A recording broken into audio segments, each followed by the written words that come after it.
¿Qué tal? Bienvenidos una vez más a mi podcast ya en el capítulo 7, cada vez acercándonos más al final de este.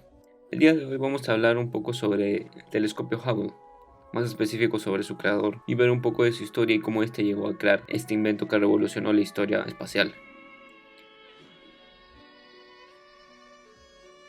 Desde 1990 orbita la Tierra el telescopio Hubble, así bautizado en homenaje al astrónomo que en mayor medida contribuyó a desvelar la verdadera dimensión y magnitud del universo.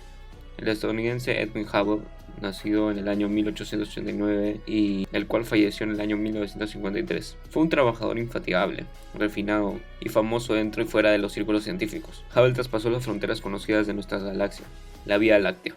Él abrió las puertas a una nueva era de cosmología gracias a la ampliación y al perfeccionismo que llevó a cabo de estudios realizados por colegas y predecesores. Al igual que Newton y otros colosos de la ciencia, este genio también iría a hombros con esos gigantes. De la imposición a la vocación. Edwin Hubble fue el tercero de una familia de 8 hermanos afincada en la tranquila ciudad de Marshfield, Missouri. Su padre, John Powell Hubble, un abogado especializado en seguros, estricto y puritano, siempre vio con recelo las aspiraciones astronómicas del muchacho. Quería que éste siguiera la senda de la abogacía, pero Edwin, desafiando la voluntad paterna, aceptó una beca para estudiar matemáticas y astronomía en la Universidad de Chicago. Aún así, aseguró a su progenitor que aquello solo era un paréntesis mientras esperaba ser admitido en una escuela de derecho. Tras terminar su segundo año en Chicago, logró otra beca, esta vez para ser ayudante de laboratorio del reputado profesor Robert Millikan, futuro premio Nobel. Pese a esto, al poco tiempo cumplió su palabra. Con una tercera beca bajo el brazo, él puso en marcha a Oxford, Inglaterra, a estudiar Derecho. Obtuvo el título de jurisprudencia y aprovechó para aprender literatura inglesa y español. En Oxford recibió la noticia de la muerte de su padre. Ningún motivo personal le impedía ya dedicarse por completo a la astronomía. Tras regresar a su país, obtuvo una nueva beca que le permitió investigar en el Observatorio Yerkes de la Universidad de Chicago, el mejor del momento, especializado en fotografía de observación estelar. Hubble se orientaba por los cielos nocturnos como nadie. Fue en el año 1917 cuando él leyó su tesis doctoral, una investigación fotográfica de las nebulosas difusas sorprendentes. Gracias al perfeccionamiento técnico de sus observaciones, a partir de placas fotográficas, suministró una gran cantidad de datos que ayudarían a otros expertos a precisar la localización de aquellos cuerpos celestiales. En aquel momento, la astronomía estaba en un momento crucial. Hacía poco que Albert Einstein había estado viajando por el cosmos mediante cálculos matemáticos. De acuerdo con su teoría de la relatividad general y sus ecuaciones, el universo no podía permanecer estático, sino que tenía que expandirse o bien contraerse. Por eso el físico alemán se sorprendió cuando, tras preguntar su opinión a los astrónomos, la mayoría de estos le contradijeron, afirmando que el espacio era en esencia inmutable. La naturaleza del universo constituía otro tema candente.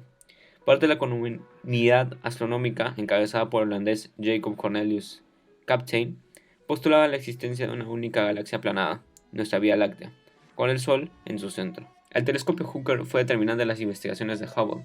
Una variante de esta tesis, liderada por el norteamericano Harlow Shapley, discrepaba de esta idea en un detalle relevante.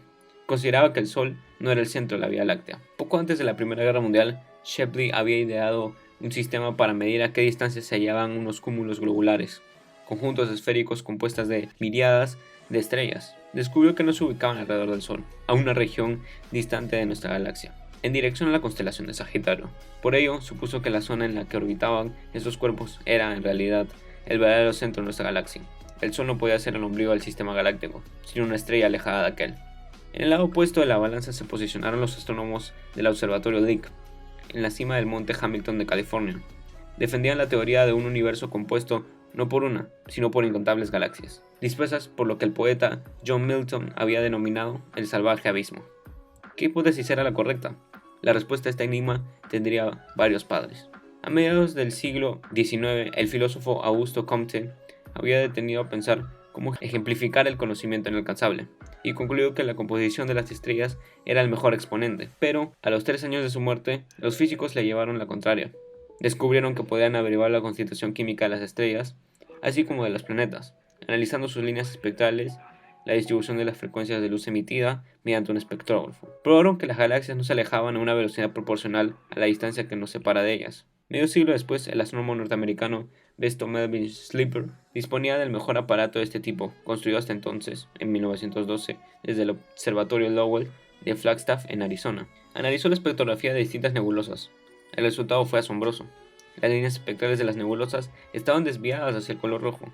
Eso significaba que la mayoría de las nebulosas se alejaban del Sol, algunas de ellas a velocidades de hasta 1100 km por segundo, según estos cálculos. Hubble había quedado tan fascinado con el trabajo de Sleeper que se puso a ampliarlo, seguro de su dominio en la observación estelar. Con esta ambición, en el año 1919, se incorporó al equipo investigador del Observatorio Solar del Monte Wilson en Los Ángeles, equipado con el mayor telescopio reflector de la época, el Hooker.